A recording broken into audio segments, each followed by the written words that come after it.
اللهم صل على سيدنا محمد وعلى ال سيدنا محمد وبارك وسلم الصلاة والسلام عليك يا سيدي يا رسول الله وعلى آلك وأصحابك يا سيدي يا رحمة للعالمين السلام عليكم ورحمة الله تعالى দস্তরখানে খাওয়াজে গানের দস্তে খাদে গান প্রোগ্রামে এখানে আমরা যারা আছি যারা এই প্রোগ্রাম দেখবেন সবাইকে আমরা আন্তরিক মোবারকবাদ জানাই।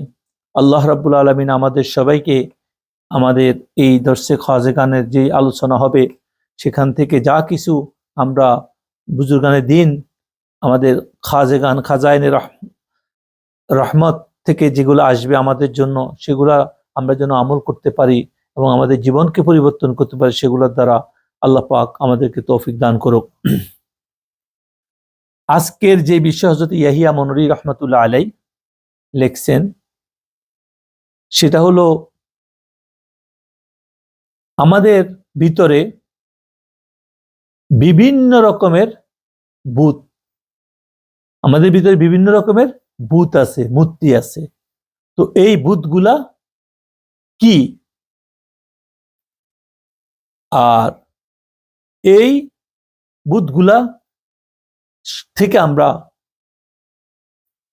কিভাবে নাজাত পাইতে পারি এবং এই ভূতগুলা থাকার কারণে যে অন্যান্য মখলুক যারা, যেটা হাদিসের ভাষায় বদনজর বলা হয়েছে, এখানে ইনসানেরও বদনজর লাগে, জিনেরও বদনজর। আমরা শুধু মানুষের নজর লাগে মনে করি, শুধু মানুষের দ্বারা নজর লাগে না, এটা জিনদের দ্বারাও লাগে। তো আমরা শুরু করি প্রথমে আমাদের ভিতরে ভূতগুলা কি কি।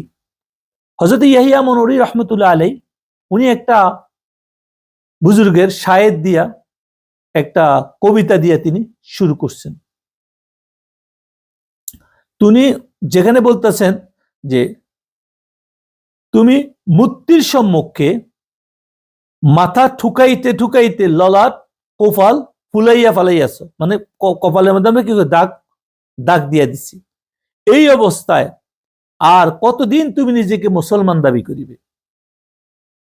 তো এখানে তিনি বলতেছেন তার ভাষায়, ও ভাই, যে প্রত্যেকটা মানুষের বিভিন্ন রূপের কারণে মহামনীষী মহাবুজুর্গ যারা জ্ঞানী ব্যক্তি পৃথিবীতে আসছেন তারা বলতেছেন, ইনি বলতেছেন মনীষী সুফিয়ায়ে কেরাম বুজুর্গানে দিন জ্ঞানী ব্যক্তিদের বাণী হলো 3 রকমের ভূত সাধারণ আম মানুষের মধ্যে আছে। কয় রকমের ভূত? 3 রকমের ভূত। প্রথম নাম্বার ভূত দিছে তিনি যে খাওয়া দাওয়া পানাহার এগুলার বাসনা সবসময় খাই বাপ ভালো খাওয়া, আর এটার প্রতি আসক্তি, এইটা খাইতে হইব, এটা খাইতে হইব, কোরমা পোলাও খাইতে হইব, এটা খাইতে হইব, এটা খাইতে হইব, এগুলা খাইতে যাই এটার প্রতি যে একটা আসক্তি, এটা 1 কাইন্ড অফ কি নাম্বার 1 ভূত। আর নাম্বার 2 ভূত বলছে তিনি, যেটা 2 নম্বর সেটা হলো মানুষের যৌনতা, যৌন অঙ্গের উত্তেজনা, কামভাবের উত্তেজনা, কাম উত্তেজনা, রাত দিন এক নারী এক পুরুষের প্রতি, পুরুষ নারীর প্রতি, মানে তাদের মধ্যে যে একটা কাম উত্তেজনা যেটাকে বলা হয় সেটা, এবং সেটার প্রতি মোহ, সর্বাবস্থায় সেটার অন্ধকারে ডুবি থাকা। তো এটা নাম্বার 2 ভূত। আর নাম্বার 3 ভূত সম্পর্কে তিনি বলছেন স্বামী স্ত্রীর একে অপরের প্রতি ভালোবাসা, সন্তানদের প্রতি ভালোবাসা, অন্ধের মতো ভালোবাসা, এটা নাম্বার 3 ভূতের মধ্যে। সাধারণ মানুষের কথা বলছে তিনি। এরপরে তিনি আবার আসছে বিশিষ্ট যারা খাস মানুষ তাদের জন্য তিনি বলতেছেন, তাদের জন্য নাম আরো 3টা আছে। এখানে আসি এই 3টার মধ্যে প্রথমটা তিনি বলছেন প্রাচুর্যের মোহ, ধন সম্পদ দুনিয়ার মধ্যে যে চাচ্ছিল্য আসা সেটার মোহের মধ্যে ব্যস্ত থাকে তারা।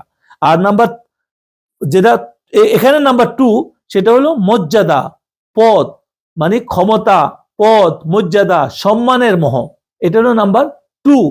আর নাম্বার 3 হলো দুনিয়াবী সাজসজ্জা, সৌন্দর্য, দামি পোশাক, দামি বাড়ি, দামি গাড়ি, দামি সব ডিজাইন করার জন্য সে সর্বক্ষণিক মোহের মধ্যে থাকা। এটা হলো কি তার এই 3 নম্বর। এই 3টা আর আম মানুষের জন্য 3টা মিলি কয়টা হইলো 6টা ভূত আমাদের মধ্যে কাজ করে। তারপর যেটা নাম্বার 7 তার ভাষায় সেটা হলো সপ্তম মূর্তি হইলো আমাদের অবাধ্য নাস্তিক যে আমাদের ভিতরে আছে, নফসে আম্মারা বিসুই, যেটা কোরআনে বলছে যে নফসে আম্মারা সেটা হলো আমাদের অবাধ্য প্রবৃত্তি, যাহা সকল ভূতের মূল, যাদের সবার লিডার। এটা হলো নাম্বার 7। তার মানে কি আমাদের মধ্যে 7টা ভূত আমাদের মধ্যে বিরাজমান আছে, 7টা মূর্তি, সেগুলো আমাদের সাথে সর্বক্ষণিক আসছে। তাহলে 7টা কিভাবে তিনি নির্ণয় করছেন? আমাদের মধ্যে প্রত্যেকটা মানুষ আম খাস মিলাইয়া ইনসানের মধ্যে 7টা ভূত জন্মের পর থেকে আস্তে আস্তে তার মধ্যে পরিবেশ পরিগত কারণে তার মধ্যে থাকতে থাকে। এই হযরত ইয়াহইয়া মনির বলতেছেন নাম্বার 1 ভূত হলো কি আমাদের খাওয়া দাওয়া, আমাদের পানাহার, এটা এত খাই খাই খাই খাই করি, আর এটার ভালোবাসা। আর নাম্বার 2 হলো কি কাম উত্তেজনা, যৌনতা, নারীর প্রতি পুরুষের, পুরুষের প্রতি নারীর, এটাকে পাবেন লাগে, এটার মোহে এন অন্ধের মতো থাকে, এটা নাম্বার 2।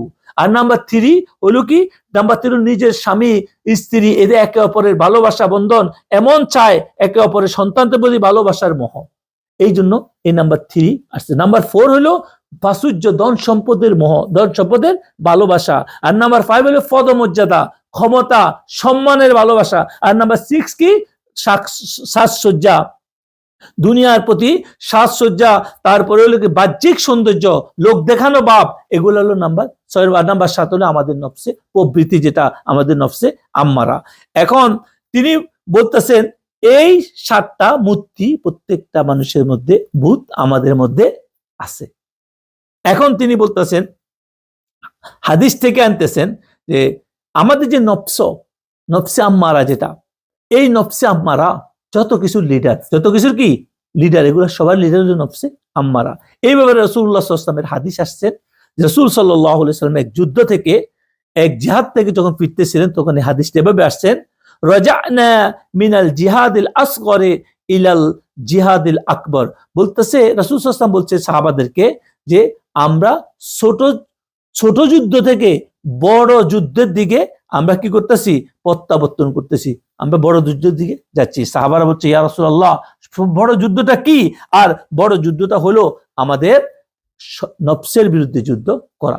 রাসূল সাল্লাল্লাহু আলাইহি ওয়াসাল্লাম বলছেন, এখন আমরা যত কিছুই বলি, এখানে এই ভূতগুলা যখন আমাদের মধ্যে আসে, তখন আমাদের এই ভূতগুলা থাকার কারণে এগুলা আমাদেরকে কি করতেছে, ভূতে আমাদের নফস আমাদেরকে কোন কোন কাজে সহযোগিতা করতেছে, আমাদের খাই সবচেয়ে ভালো খাইতে হইব, পোলাও কুরমা খাইতে হোক, মাছ মাংস চুরি করি হোক, ডাকাতি করে হোক, হারাম করে হোক, আমার পেটকে শান্ত করতেই হবে যে কোনো কিছু দিয়া। আর একটু বেশ কমাইলে, বেয়ার বাড়িতে গেলে বেয়া যদি একটু খানা কম দিছে, মুরগি এক টুকটা কম দিছে, খবর আছে, এটাকে করতেছে, ওভাবে করতেছে। তারপরে আপনি কোনো বন্ধু বান্ধব আপনার দাবাত দিছে, ওর সমর্থন অনুযায়ী আপনাদের দিছে, কিন্তু আপনার মতো দেনাই কেন, আপনার মেজাজটা গরম হয়ে গেছে।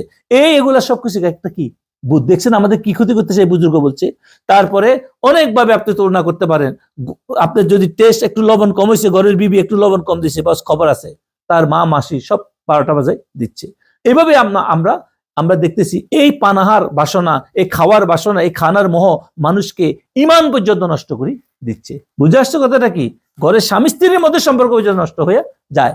একটা কোনো জায়গায় কিনতে গেছে, কোনো কিছু করতে গেছে, আপনার মতো হয় নাই, এই জন্য বলেছে এটা পানাহারের বাসনা, মোহ, ওয়ান কাইন্ড অফ ভূত।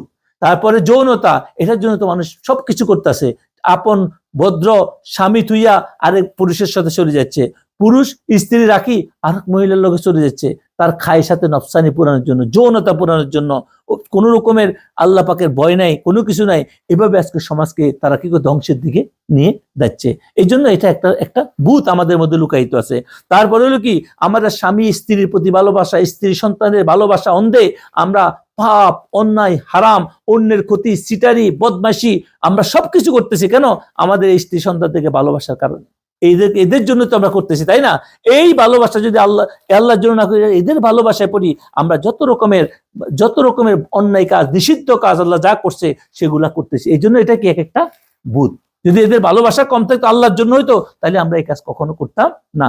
তারপরে যেটা বলেছে প্রাচুর্যের মোহ, ধন সম্পদ আমার থাকতে হবে, আমি বড় সম্পদশালী হইতে হবে, সমাজ আমাকে সম্পদশালী বলতে হবে, এই সম্পদ টিকে রাখার জন্য, এই ধন টিকে রাখার জন্য আমি যত রকমের চিটারি করা দরকার আছে, মানুষের সাথে প্রতারণা করা দরকার আছে, যত কিছু করা আছে, আমি সেটা করতে বাধ্য। সেখানে আমি যতই নামাজি হাদিস বই না কেন, আমি সেটা করতে বাধ্য। তার মানে কি এই প্রাচুর্য একটা ভূত। এই ভূত আমার ভিতরে থাকি, আমাকে কি করতেছে, আমাকে আমার রব থেকে দূরে সরাই দিচ্ছে। তারপরে দেখা যাচ্ছে মোহ, মর্যাদা, পদের মোহ, ক্ষমতার মোহ, এটা তো আরো খারাপ জিনিস। একটা মানুষ যখন কোনো পজিশনে থাকে ওই পজিশন টিকে রাখার জন্য সে সব কিছু করতে পারে, সে মিথ্যাকে সত্যে পরিণত করতে পারে, সে দুনিয়াটাকে উলট পালট করে দিতে পারে মর্যাদার জন্য। মানুষ কি না করতে পারে, মর্যাদার মোহ, পদের মোহ, ক্ষমতার মোহ, তার মানে এই জন্য যখন এটা তাকে এই পর্যায়ে নিয়ে যায়, তাকে পশু বানিয়ে দিতে পারে, সে একটা মানুষকে খুন করতে পারে তার এটা টিকে রাখার জন্য, একটা মানুষকে সে যে কোনো ভাবে তাকে মিথ্যা অজুহাত দিয়ে তাকে পাশায় দিতে পারে এটার জন্য। এই জন্য এটা একটা ভূত। তারপরে আরেকটা হলো কি, মানুষ সাজসজ্জার সৌন্দর্য, মানুষের সৌন্দর্য টিকে রাখার জন্য, যেটা রাসূলের সৌন্দর্য হচ্ছে এটা নয়। এখানে এই সাজসজ্জা বলে উনি হযরত বুঝেছেন যে এখানে এটার দ্বারা বুঝেছে যে আজকে একে আরেকজনকে আকর্ষণ করার জন্য অমুকের একটা গাড়ি আছে, আমারটা এর থেকে ভালো হইতে হইব, ওর মর্যাদা মতো হইতে হইব। তারপর অমুকের বাড়িটা আছে, আমারটা এর থেকে সুন্দর হইতে হইব। ওর সোফাটা সুন্দর আছে, আমারটা এর থেকে আরো সুন্দর হইতে হইব, ওই দামের হইতে হইব, আমার স্ট্যাটাস রক্ষা করতে হইব।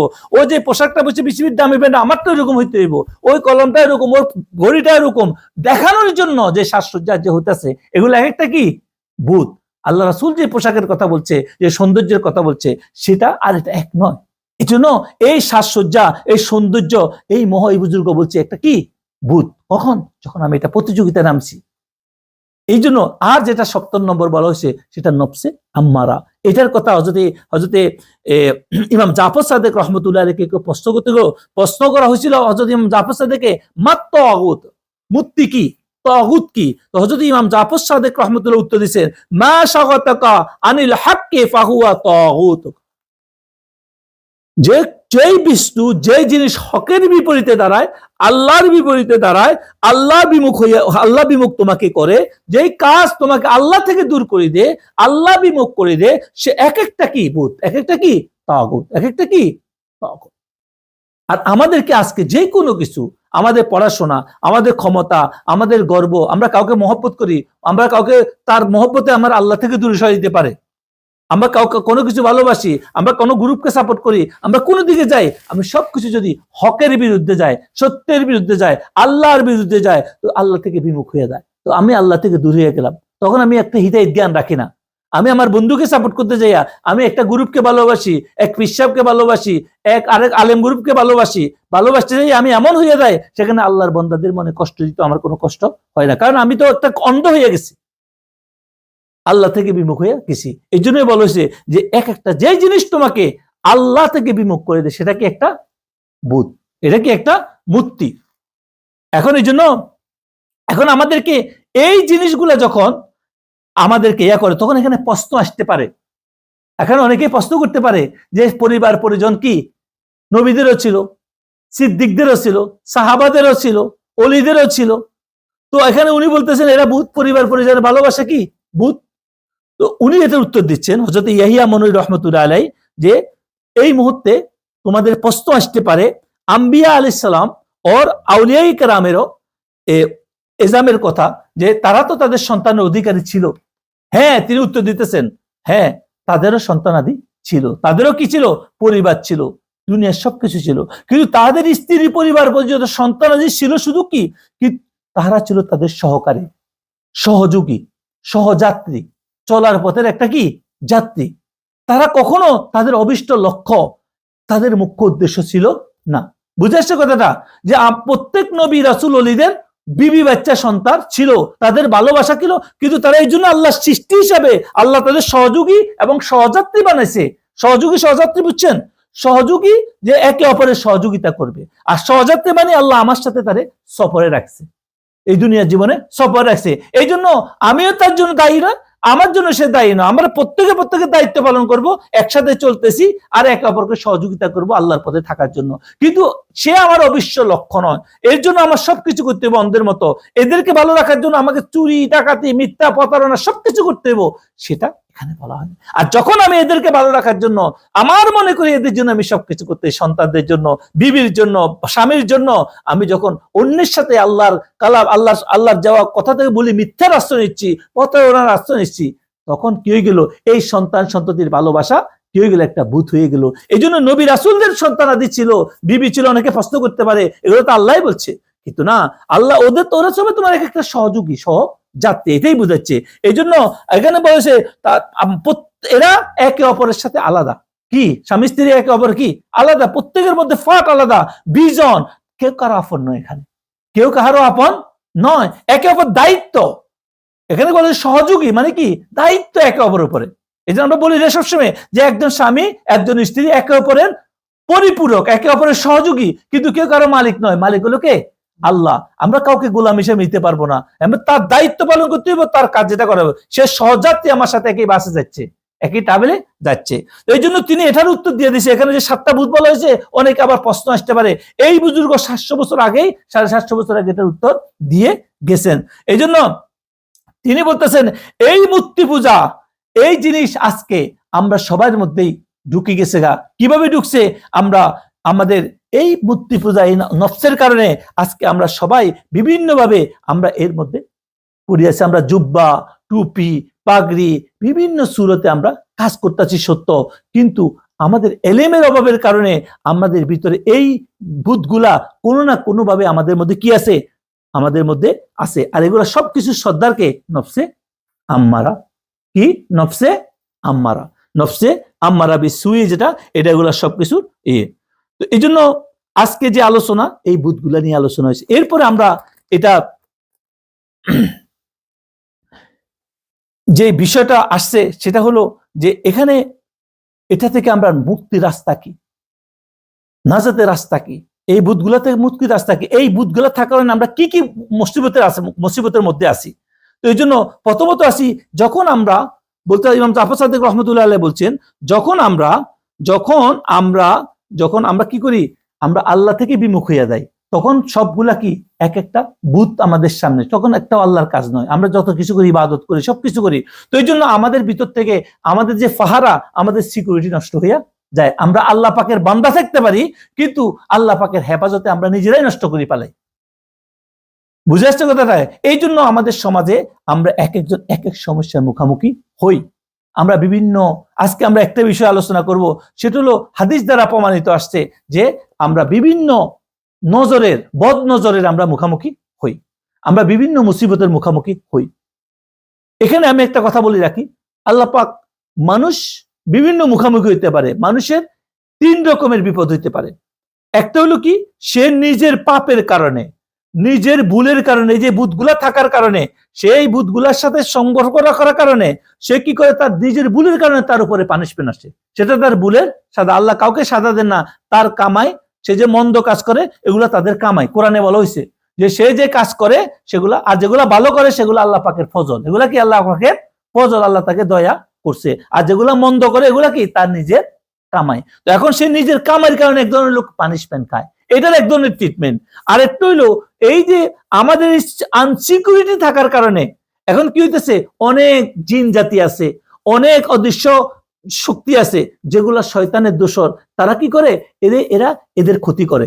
এখন শুধু মানুষের নজর লাগে না, এখানে কি হয়, জিনদেরও নজর লাগে। জিনদেরও কিভাবে নজর লাগে এদের উপরে। এই জন্য এই নজর হাদিস শরীফের দ্বারা আসছে। এই নজরগুলা সত্য। বুখারী শরীফের হাদিস, মুসলিম শরীফের হাদিস, অনেক জায়গা আছে নজর কি সত্য, নজরের বিষয়ে অনেক কিছু করা আছে। এই জন্য আমাদেরকে যে জিনিসটা আমাদেরকে দেখতে হবে,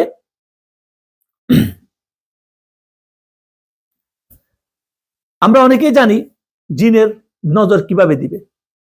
যখন আমি আমার ভিতরে এই ভূতগুলো আছে, আমি দুনিয়ার লালসে চলতেছি, আমি হারাম হালালের বেদ বিচার করতেছি না, আমি যৌনতার পিছিয়ে দৌড়াচ্ছি, আমি আমার মতো চাচ্ছি, সবকিছু আমার মতো হইতে হইব, বউ বাচ্চার প্রেমে পড়ি, আমি এমন কিছু অন্ধের মতো ক্ষমতার মোহে, প্রাচুর্যের মোহে, সাজসজ্জার মোহে আমি সর্বক্ষণই ব্যস্ত আছি। তখন এই সুযোগ এরা কি করে কাজগুলা করে, এরা রূপের গুণে কাজগুলা করে। এরা কি করে, আমি সঠিকভাবে রাসূলুল্লাহ সাল্লাল্লাহু আলাইহি ওয়াসাল্লামের দেওয়া শিক্ষা মতে আমি আমলগুলা করি না, মসনুন দোয়াগুলা পড়ি না, আমি নিজেকে সর্বক্ষণিক ওযুর সহিত রাখি না, আমি হারাম হালাল বেদ বিচার করি না, আমার জীবনটা গান্দা। তখন আমি কি করি, আমি আমার মতো করি। আমি যখন চলি, তখন এরা আমার সাথে একাত্রিত হয়ে যায়। রাসূলুল্লাহ সাল্লাল্লাহু আলাইহি ওয়াসাল্লাম বলছেন, তোমরা যখন ঘর দেখো সালাম দাও, তোমরা যখন খানা খাও দোয়া পড়ো বিসমিল্লাহি ওয়ালা বারাকাতিল্লাহ, তোমরা যখন একে অপরকে দেখো সালাম দাও, তোমরা যখন গোসল করতে যাও দোয়া পড়ো, তোমরা যখন টয়লেটে যাও দোয়া পড়ো। ওই দোয়াগুলা দেওয়া আছে, মসনুন দোয়াগুলা সবগুলো। আমরা অনেকে টয়লেটে যাওয়ার দোয়া তো জানি না, তারপরে আমরা পানি খাওয়ার সময় দোয়া পড়তে বলছে। তারপরে আমাদের অনেকগুলো এই শিক্ষাগুলো, মাসনুন দোয়াগুলো আল্লাহ রাসূল কেন শিক্ষা দিচ্ছেন, রাসূলুল্লাহ সাল্লাল্লাহু আলাইহি ওয়াসাল্লাম হাদিস দ্বারা প্রমাণিত। এই জন্যই বল, কিন্তু আমরা এগুলা করি না। না করার কারণে কি হয়, আমাদের উপরে এদের নজর লাগে। নজর কিভাবে লাগে? আমরা তো সিকিউর না, আমাদের দরজা খোলা, আমরা একটু তো এই বুধগুলো আমাদের সাথে আছে। দ্বিতীয় নম্বর, আমরা যখন নিষিদ্ধ সময়গুলোতে আমরা চলি অন্ধকারে রাত্রে, হাদিস দ্বারা প্রমাণিত আছে যে যখন সন্ধ্যা হয়, সন্ধ্যার আগে কি করে তোমরা দরজাগুলা বন্ধ করে দাও, বিসমিল্লাহ বলি। আর ওই সময় বাচ্চাদেরকে বাইরে খেলতে দিও না, দৌড়াদৌড়ি করতে দিও না। আর কি করো, মহিলাদেরকে বলেছে তোমরা ঢাকি চলো ওই সময়গুলাতে, কারণ ওই সময় শয়তানগুলোকে সারি দেওয়া হয়। রাসূলুল্লাহ সাল্লাল্লাহু আলাইহি ওয়াসাল্লাম বলছে। আমাদের সূরা ফালাকের মধ্যে আল্লাহ পাক বলতেছে, কুল আউযু বিরাব্বিল ফালাক মিন শাররি মা খালাক ওয়া মিন শাররি গাসিকিন ইযা ওয়াকা। আল্লাহর কাছে পানা চাও সকালবেলা ভোরে ভোরে শয়তান থেকে, আর সৃষ্টির যত ক্ষতি থেকে, তারপর সন্ধ্যার সময় যে শয়তান বার ওদের থেকে, গাসিকিন বলছে। তো এখন আমরা কি করি, এগুলোর প্রতি আমাদের কোনো খবর থাকে না।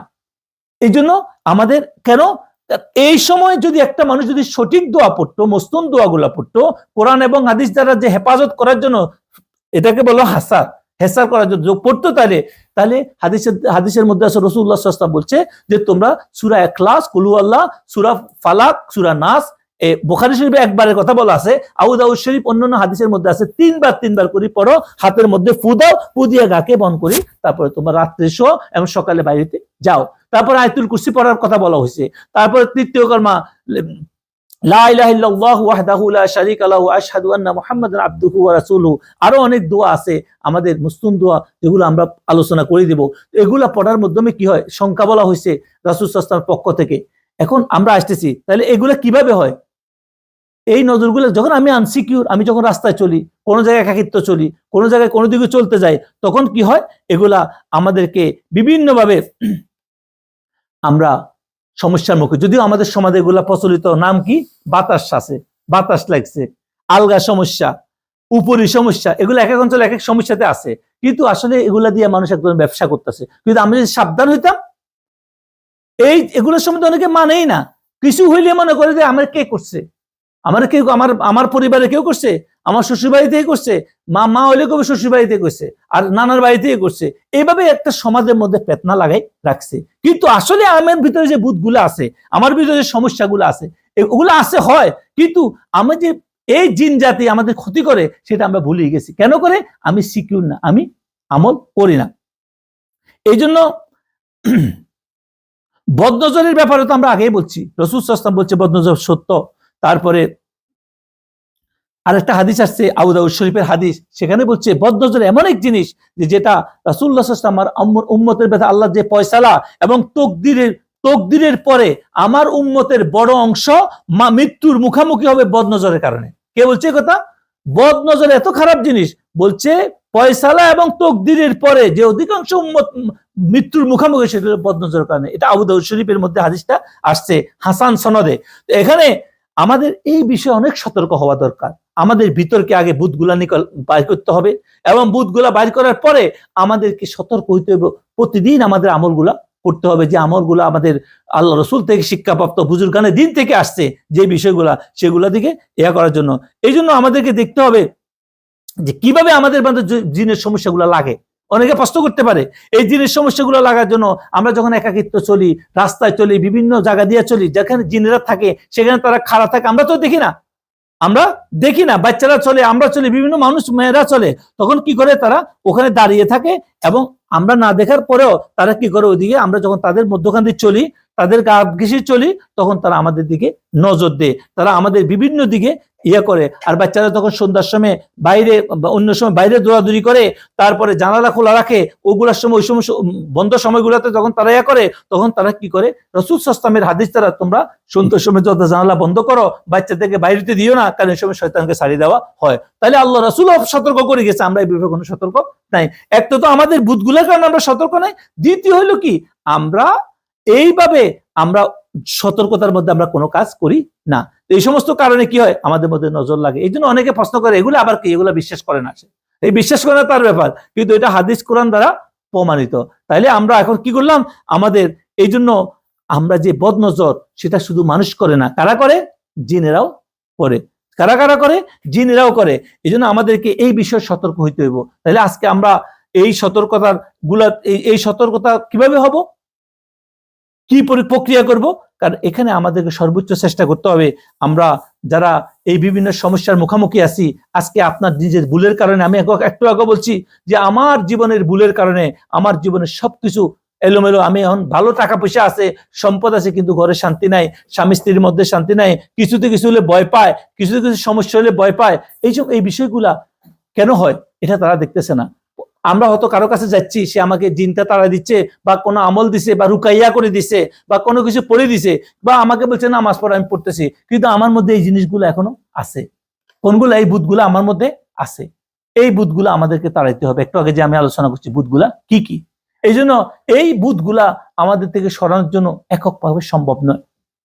এই বুধগুলাকে আমরা কোনোদিন এককভাবে সম্ভব নয় চালানো, এগুলা নিকানো, কারণ নফসে আম্মার এত খারাপ, এর থেকে বাঁচা এত সহজ কাজ নয়। তো এখানে আসি, যারা যারা জানতে চান যে জিনের নজর লাগলে আমাদের কেমন হয়। মানুষের নজর একরকম, জিনের নজর আরেক রকম। মানুষের নজর তো রাসূল সাল্লাল্লাহু আলাইহি ওয়াসাল্লাম শিক্ষাই দিছে যে যদি চিনো তাকে, তাহলে কি করো, তার থেকে অজু করার পানি লো, তার গা মুছি, তার মুখ মুছা অবস্থায় অজু করার পরে, অজু করে যে পানিগুলো দেখ, সেগুলোকে একটা লোকের সাহাবীকে গোসল করানোর পরে সে সুস্থ হইয়া গেছে। কিন্তু জিনের নজরের সমস্যা কিভাবে আপনি সমাধান করবেন, এই জন্য এগুলা থেকে আপনাকে জানতে হবে। যেমন জিনের নজর রাখলে কিছু আলামত, কিছু নিশানার কথা বলা হয়েছে এখানে।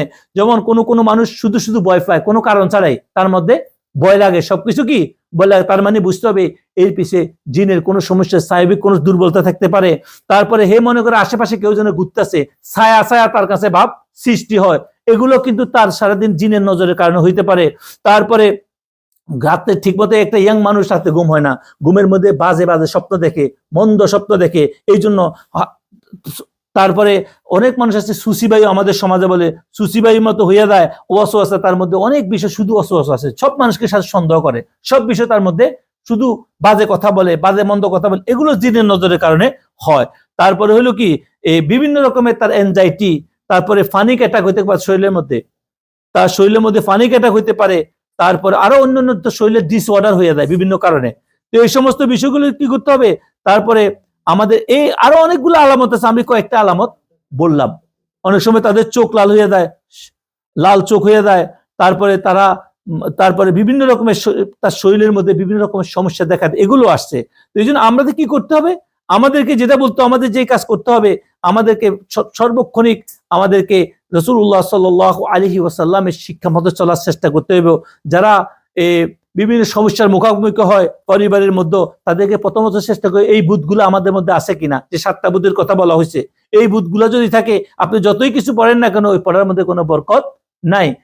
একটা লোকে যত রকম ইয়া করে না কেন। দ্বিতীয় নম্বর হলো যে আপনি সর্বক্ষণিক অজুর সহিত থাকার চেষ্টা করবেন। সকাল সন্ধ্যা অজুর সহিত অজু করে গোসল করতে যাইতে বলা হয়েছে। হাদিস শরীফের মধ্যে আছে, যখন আমরা বেডে যাই, তখন মুসলিম শরীফের হাদিস, বেডটাকে কইছে ঝাড়ু, একটা কাপড় দিয়ে হইলো ঝাড়ু দেওয়ার জন্য, অপরিষ্কার এলোমেলো বিছনার মধ্যে শুইতে রাসূলুল্লাহ সাল্লাল্লাহু আলাইহি ওয়াসাল্লাম নিষেধ করছে। তারপরে আপনি কমাস কম সূরা ইখলাস, সূরা ফালাক, সূরা নাস পড়ি, হাতের মধ্যে দম দিয়া গা মুছি, তারপরে বিছনায় ডাইন কাত হইয়া রাসূল যে শিক্ষা দিয়েছে সেভাবে শোয়ার চেষ্টা করেন, গোসল করার চেষ্টা করেন পবিত্র পানি দিয়া। তারপরে আপনি যে সমস্ত কোরআনে কারীমে যে সমস্ত আয়াতগুলা আল্লাহ রাসূল সাল্লাল্লাহু আলাইহি ওয়াসাল্লামের থেকে আসছে, সেই সমস্ত সকাল সন্ধ্যা যে সমস্ত আয়াতগুলা পড়তে বলা হয়েছে, সেই আয়াতগুলোর দিকে আপনি গুরুত্ব দিতে হবে। আমরা সাধারণত যে সমস্ত আয়াতগুলা পড়ি, সেই আয়াতগুলোর দিকে ইয়ে করে পড়তে হবে, যেগুলো আমরা আপনি শিক্ষার চেষ্টা করবেন। অনেক দোয়া আছে, হাদিস দ্বারা প্রমাণিত আছে, কোরআন আয়াতের দ্বারা প্রমাণিত আছে। তো এই জন্য এগুলা সহিহ হাদিস দ্বারাও আছে, সাথে আমাদের বুজুর্গরাও করছে। আর আমাদের বুজুর্গানের দিন, খাস করে যারা আউলিয়া ইকরামদেরকে ফলো করি, তারা সর্বক্ষণিক তাদের যে ওজিফাগুলা, সেগুলোর দিকে খেয়াল করতে হবে। সকাল, যেমন আমাদের তরিকায় সকাল সন্ধ্যা ফাতিহা শরীফ, তারপরে সর্বক্ষণিক ওযুর সহিত থাকা, সর্বক্ষণিক জিকিরে ফিকিরে থাকা, খেয়ালে আল্লাহ জিকিরকে সর্বক্ষণিক ইয়াতে রাখা, তাহলে এই লোকের মধ্যে কখনো জিনের নজর, শয়তানের নজর কাজ করতে পারে না। যে সকালে একবার ফাতিহা শরীফ পড়ে, বিকালে একবার ফাতিহা শরীফ পড়ে, সকালে যে আপনার খতম শরীফ পড়ে আমাদের তরিকায়, এই তরিকায়, তারপরে সন্ধ্যার পর রাত্রে বেলা দুরূদ শরীফ পড়ে, তাওয়াজ্জুর সহিত ফায়েজ খেয়াল করে, তারপরে নফল নামাজগুলো ঠিক মতো পড়ে, এর দ্বারা কি কখনো হবে না। আর এছাড়াও রাসূলুল্লাহ সাল্লাল্লাহু আলাইহি ওয়াসাল্লামের হাদিসের মধ্যে আছে যে আউযু বিকালিমাতিল্লাহি তাম্মাতি মিন শাররি মা খালাক, তারপরে এগুলা তিরমিজি শরীফের হাদিসের মধ্যে আছে যে ব্যক্তি সকাল সন্ধ্যা তিনবার করে পড়ে, তাহলে জাদু টোনা বিষ তারপরে জিনের যত রকমের সমস্যা আছে এগুলা থেকে আল্লাহ পাক তাকে কি করবে, হেফাজত করবে। আরেকটা দোয়া আছে বিসমিল্লাহিল্লাযী লা ইয়াদুররু মা ইসমিহি শাইউন ফিল আরদি ওয়ালা ফিস সামাই ওয়া হুয়াস সামিউল আলিম।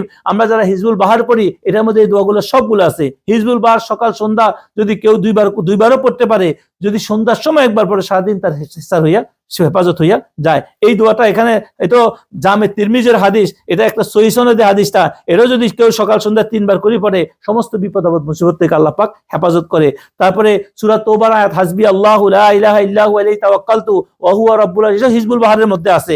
এই দোয়া যদি সকাল সন্ধ্যা যদি কেউ 7 বার করে পাঠ করে, এটা সুনানে আবু দাউদের মধ্যে আছে। এখানে একটা কথা বলে রাখি, এখানে কিছু সংখ্যার কথা হাদিসের মধ্যে দেওয়া আছে।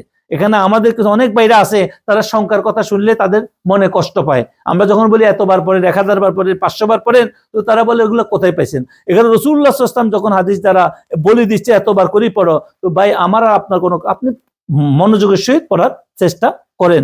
এইভাবে আরো অনেকগুলো আছে, সূরা ইখলাস, সূরা ফালাক, সূরা নাস, যে প্রতিদিন সকাল সন্ধ্যা যদি 3 বার করে পড়া হয় তাইলেও আল্লাহ পাক তাকে সব রকমের বিপদ থেকে হেফাজত করেন, জিনের নজর থেকে হেফাজত করেন। এখন আপনি বাচ্চারা পড়তে পারেন না, বাচ্চাদের এগুলা পরিদম করে দেন, তারপর আপনি নিজে পড়েন, তাহলে এই সমস্ত জিনিস যখন জিনের থাকবে কোনো জায়গায় বসা থাকবে আপনি দেখেন না, কিন্তু এই আমলের কারণে আল্লাহ পাক আপনাকে হেফাজত করবে, ওরা ওখান থেকে সরে যাবে, আপনার উপর কোনো আক্রমণ করতে পারবে না।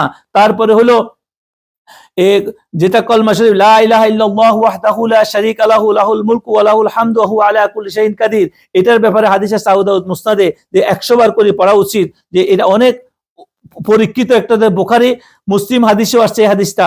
এটা কমসে কম 100 বার না পারলে কমসে কম ফজর এবং আসরের পরে কমসে কম 10 বার করে হলো পড়লে এটা অনেক বরকতে বা দাউদ শরীফের মধ্যে আসছে। বুখারীর হাদিস আছে 100 বার করে পড়ার কথা বলেছে, অনেক ফজিলত, জিন শয়তান থেকে বাঁচা যায়। এটা এমন এক দোয়া কেউ যদি পড়ে, তো তাহলে আমরা এই দোয়া করলে তো আমাদের বিপদ আসার কথা না। কিন্তু এই বিপরীত আমি আসতেছি একটু পরে। এরপর আয়াতুল কুরসি, এটাও মুস্তাদরাক হাকিমের মধ্যে আসছে। তারপরে এই সমস্ত বিষয়গুলোতে ইয়া করতে হবে। কিন্তু আপনি যত দোয়া পড়েন, দোয়া কখন কাজ দিবে? যখন আপনি এই মুখটা হালাল কামাই করে খাবেন। আপনি যখন পেটের নেশায় পড়ে থাকেন তখন হারাম হালালের 1 নম্বর ভূত কি বলছি না, পানাহারের খাওয়ার প্রতি ভালোবাসা, তো এই মোহ, তো এটা কি এটা অন্ধক বানায় ফেলে, হারাম হালাল বিচার করে না। তো যখন একটা লোকে হালাল হারাম খাবে তখন তো তার দোয়া পড়লেও কোনো কাজ হচ্ছে না। এই জন্য তাকে প্রথমে এই ভূতগুলা তার থেকে, এই যে আমরা পানাহারের ভালোবাসা, কাম উত্তেজনা, যৌনতা, পরিবারের প্রতি ভালোবাসা, পদমর্যাদার ভালোবাসা, সম্পদের ভালোবাসা, সাজসজ্জার ভালোবাসা, এই নফস, এগুলা যদি বাদ না দিতে পারি, আপনি যতই আমল পড়েন না কেন সেটা দ্বারা কোনো বরকত পাচ্ছে না। যখন এগুলোর দিকে যুগ চেষ্টা করবেন, এগুলো করার চেষ্টা করবেন, তখন আল্লাহ পাক আপনাকে, এছাড়া আরো কিছু কাজ করলে আমরা আমাদের পরিবার বাঁচি যাবে। কিভাবে? আমরা যখন ঘুমাইতে যাব, ঘুমানোর সময় আমরা কি করতে হবে? আমরা সর্বক্ষণিক ঘুমের আগে উজু করবো যদি উজু না থাকে, এবং ডাইন কাতুয়া শুভ রাসূল সাল্লাল্লাহু আলাইহি ওয়াসাল্লাম যেভাবে শিক্ষা দিয়েছেন সেভাবে আমরা, তাহলে আমাদের অনেক কিছু আমরা বিপদ থেকে বাঁচে যাব ঘুমের মধ্যে। ঘুমে আমি একটু আগে বলেছি শোয়ার পূর্বে বিছনা ঝাড়ি দিব, বিছনা কিয়া করে দেব, মিশকাত শরীফের হাদিস এটা।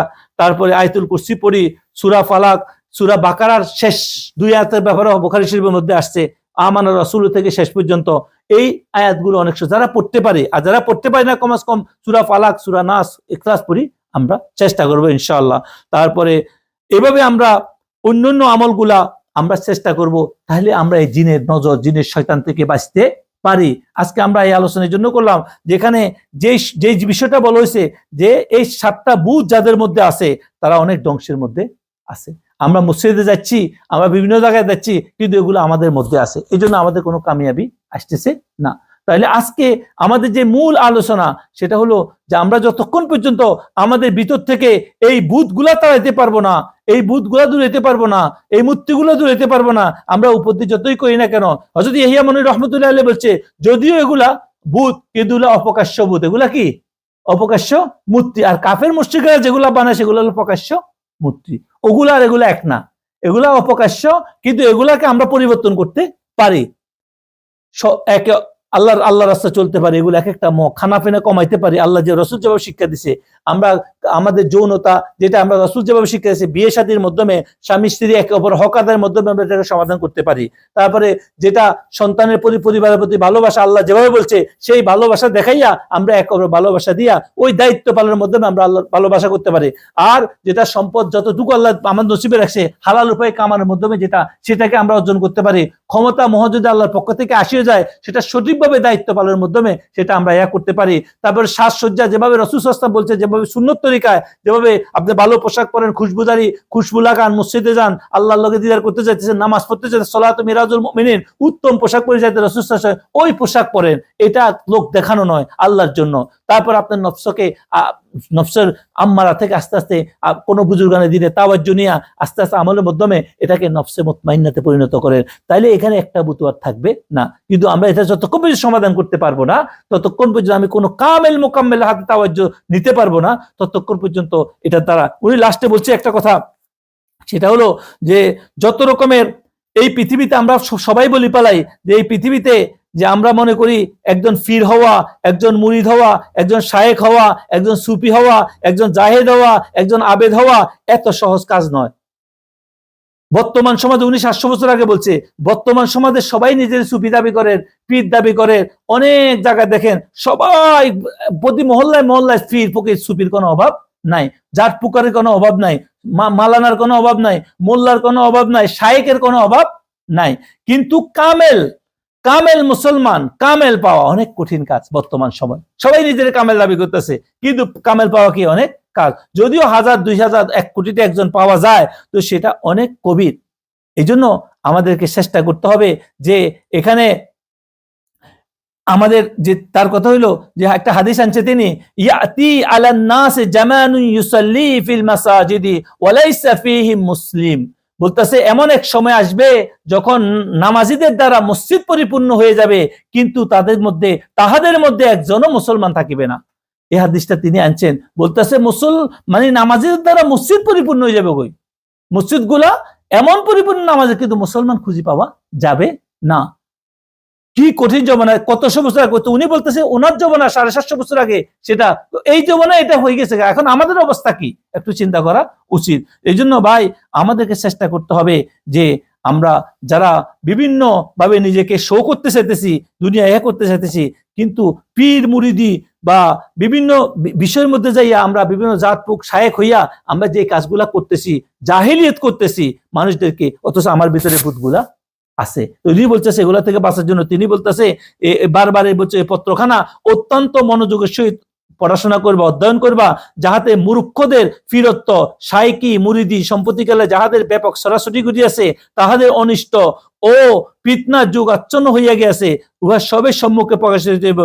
বলতেছে এই মুক্তবাদ বেশি করে পড়বা। এই জন্য যে সমস্ত বন্ড, জাহেল, সুফি যারা ফির দাবি করতেছে, বন্ডামি করতেছে সমাজের মধ্যে, এদের থেকে যেন তুমি নিজেও বাঁচতে পারো, আর তোমার দ্বারা আল্লাহ পাক যেন মানুষদেরকেও বাঁচাইতে পারে। যারা এই ফির ফকির বা ফিরত্বের দাবি করে বিভিন্ন মসজিদ বানাইয়া যারা পৃথিবী এই বুথগুলা নিয়ে নিজের ক্ষমতা, নিজের সম্মান পাওয়ার লেগে ঘুরতেছে, এদের থেকে তোমরা যেন বাঁচতে পারো, মানুষদেরকেও বাঁচাতে পারো। রাসূলুল্লাহ সাল্লাল্লাহু আলাইহি সাল্লাম বলছে যে হাদিসের মধ্যে আসছে, ভবিষ্যৎবাণী করছে, লা তাকুমুস সাআতু ইল্লা আলা শিরারিন নাস। বলছে যে কিয়ামত ততদিন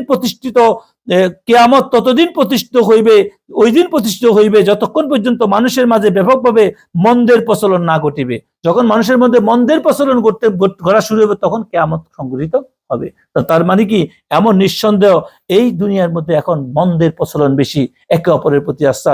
এই জন্য আমরা যারা এই লাইনে সুফি লাইনে আউলিয়াদেরকে ভালোবাসি, আমাদের সতর্ক হইতে হইব। সবাই পীর দাবি করলে, সবাই সুফি দাবি করলে তো অনেক কিছু হইলে হবে না। যদি এই 7টা বুথ তার মধ্যে থাকে, তাহলে সে কখনো সুফি হইতে পারে না।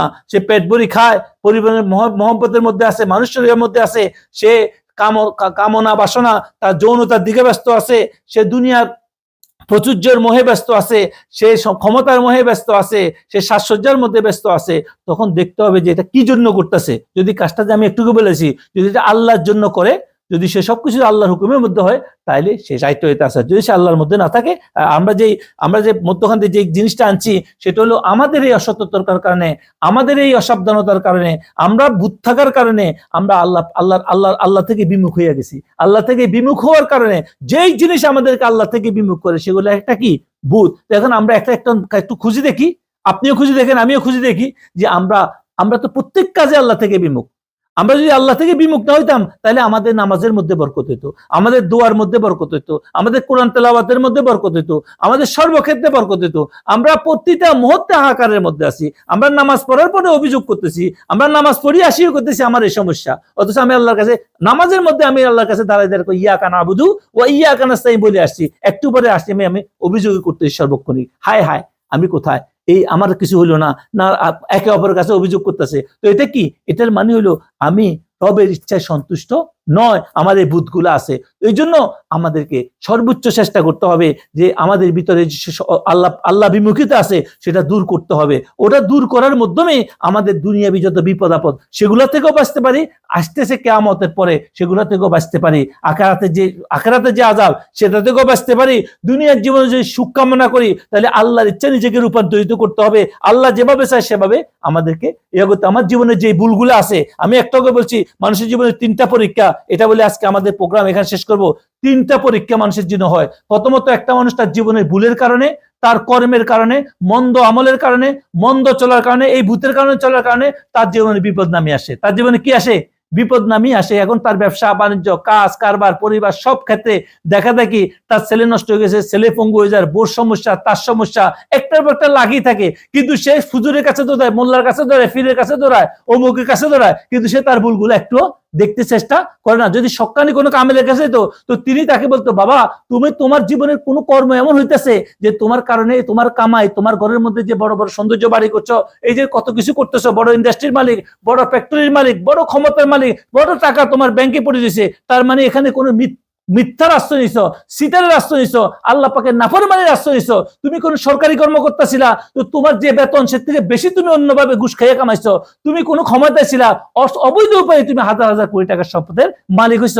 তুমি কোনো জায়গায় কোনো পজিশনে ছিলা, সেখানে তুমি সিটারি করে ওটা থেকে কামাইছো। আজকে এটার পরিণতি তোমার উপরে আসছে। আজকে তুমি এই জন্য আল্লাহর কাছে ক্ষমা চাও, যাদের লোক অপরাধ করছো সেগুলো ওদেরকে দাও, রাষ্ট্রের সম্পদ রাষ্ট্রকে ফেরত দাও, তুমি আল্লাহর কাছে ক্ষমা চাও, তাহলে হয়তো আল্লাহ তোমার পরিবারের জীবনে আল্লাহ চাইলে আবার শান্তি ফিরে দিবে। কোনো বাবা, কোনো পীর, কোনো জুনিয়র তোমার এই কাজে কিছু করার ক্ষমতা রাখবে না, কারণ তোমার অপরাধে তোমার উপর সাজা আসছে। বুঝে আসছো কথা? আজকে মানুষ আউলিয়া কেরাম হেকমত অবলম্বনে কেন? এই জন্য যখন সে একটা লোক আসে বিপদ নিয়ে, সে ঘুষ করুক, সুদ করুক, বাজে লোক হোক, তারা আশ্রয় দিয়ে তার মধ্যে এই সৃষ্টি করে যে তুমি যে কাজগুলা করছো এই কাজগুলা কি ভুল করছো। এখন তোমার কাজ হলো এগুলা মানুষের কাছে যে ক্ষমা চাও, ও আপেস করো, দুনিয়াতে যতক্ষণ আছো এটার মধ্যে এই কাজ করার জন্য সুফিয়া কেরাম বলছে মন্দ লোক আসতো তারা জায়গা দিয়া তার ভিতরে আল্লাহর ভয় সৃষ্টি করো, এসে যে কাজ করছে সেটার জন্য সে লজ্জিত এবং সেটার জন্য দুনিয়াতে থাকলে সমাধান করতে পারে। তাহলে প্রথম নম্বর যেটা আমার অপরাধে আমার বিপদ আসবে পরিবার, সেটার জন্য আমাকে কি করতে হবে? আল্লাহর কাছে তওবা পড়তে হবে, ইস্তিগফার পড়তে হবে, কান্নাকাটি করতে হবে এবং নাফরমানের জন্য ক্ষমা চাইতে হবে। আল্লাহ চাইলে সেটা কোনো মানুষের পক্ষে সম্ভব না সেটাকে কিছু করা, তার কামাই, তার কি কামাই। আর দ্বিতীয় নম্বর যেটা, সেটা হলো দুনিয়ার জীবনে দুশ্মন লাগিয়েছে শয়তান। কে লাগিয়েছে? ইবলিশ। আল্লাহ বলছে আমার বান্দা তুই কোনো ক্ষতি করতে পারবি না। এখন মানুষের যখন জিন শয়তান, খবিশ শয়তান, জাদু টোনা বিভিন্ন ভাবে দুশ্মন আছে, তো এরা একটা মানুষের উপর অন্যায় ভাবে জুলুম করে। কি করে? একটা সাধারণ মানুষ, সে বেহোশ, তার কোনো খবর নাই, তো তার উপরে জুলুম করতেছে, সে জানেও না, সে তো আল্লাহর ইবাদতের মধ্যে তার মধ্যে কোনো কমি আছে। এখন সে কি করে? সে করে। তো এই কারণে এই লোকটার উপর যদি কোনো হয়, তাহলে কোনো আল্লাহওয়ালা ব্যক্তি, আমেল ব্যক্তি, কোনো ভালো ব্যক্তি যদি সে চায় এই লোকের খেদমত করতে পারে। যেরকম একটা ডাক্তার একজনের ট্রিটমেন্ট করে, একজন ডাক্তার কি করে? একজন ট্রিটমেন্ট করে, আর ট্রিটমেন্টের সেই জন্য একটা ফি নেয়। এই জন্য সে মস্তুন অতটুকু ফি নেয় যতটুকু যেন জুলুম না হয় একটা মানুষের উপরে, একটা মানুষের খেদমত করতে বলা হয়েছে। ওভাবে যদি কোনো মানুষ যদি আল্লাহর কালাম শিখি, রুকাইয়া করে, কোনো কিছু করে, রাকি বলা হয়, যারা দম করে তাদেরকে রুকাইয়া বলা হয়, বা আউলিয়া ইকরাম আল্লাহ রসুলের শিক্ষা পদ্ধতিতে যে সমস্ত যে সহি কোরআন এবং হাদিস দ্বারা যে সমস্ত জিনিস দ্বারা বাচ্চাদের জন্য, মাদের জন্য যে সমস্ত তাবিজাতের কথা বলা হয়েছে, সেখানেও যেগুলা কোনো রকমের শিরকি কোনো কিছু নাই, এরকম বিষয় হাদিস দ্বারা প্রমাণিত আছে, যেগুলা অনেকে বিতর্ক করে, কিন্তু যেগুলো আমাদের সুফিয়া উলিয়া ইকরাম বুজুর্গানে দিন দিছে, এই সমস্ত বিষয় তখন দেওয়া যাবে যাতে একটা মানুষের উপকার হয়। কখন? যখন সেকেন্ড স্টেপে কারো উপর জুলুম করা হয়েছে, জিনের দ্বারা, জাদুর দ্বারা অন্য মানুষ ক্ষতি করতেছে। আর তৃতীয় যেটা, এটা তো সমাজে নাই বললেই চলে, সেটা কি? সেটা হলো আল্লাহর পক্ষ থেকে পরীক্ষা।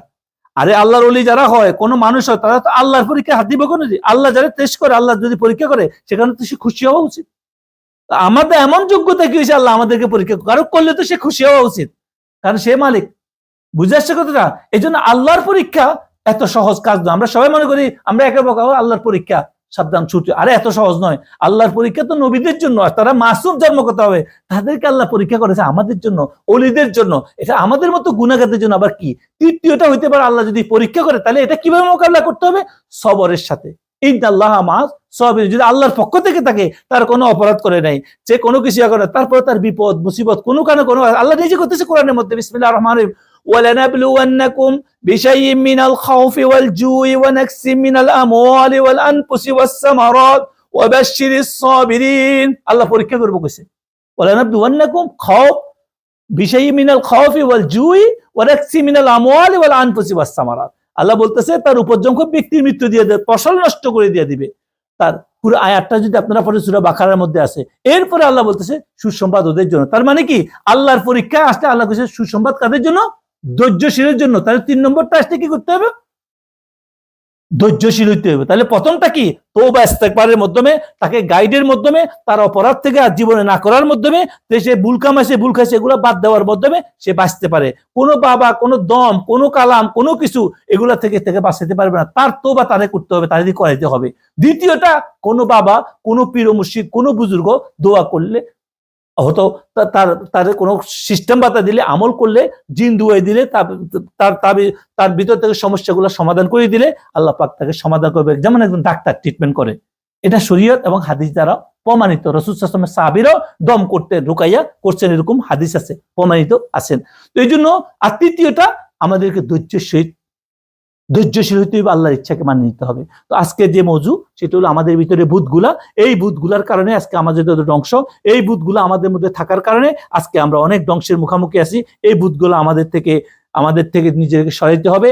আর আমাদের যে সমস্ত নজর লাগে, আজকে আমরা জিনের নজরের কথা বলছি, কারণ জিনেরা কিভাবে নজর দেয়, এগুলা থেকে আমাদেরকে বাঁচার চেষ্টা করতে হবে। আল্লাহ রাব্বুল আলামিন আমাদের ভিতরে যত ভূত আছে, এগুলা দূর করে দিয়া আমাদেরকে আল্লাহ পাকের যত অদৃশ্য সিন, যত রকমের শয়তান আছে, এগুলা থেকে আমাদের পরিবার, আমাদের সাথে সবাইকে হেফাজত করুক, আমিন। রব্বানা তাকাব্বাল মিন্না ইন্নাকা আনতাস সামিউল আলিম ওয়া তুব আলাইনা ইয়া মাওলানা ইন্নাকা আনতাত তাওয়াবুর রহিম। রব্বি আউযু বিকা মিন হামাযাতিশ শায়াতিন ওয়া আউযু বিকা রাব্বি আন ইয়াহদুরুন। ওয়া সাল্লাল্লাহু তাআলা সাইয়্যিদিনা মুহাম্মাদিন ওয়া আলা আলিহি ওয়া সাহবিহি আজমাইন বিরহমাতিকা ইয়া আরহামার রাহিমিন।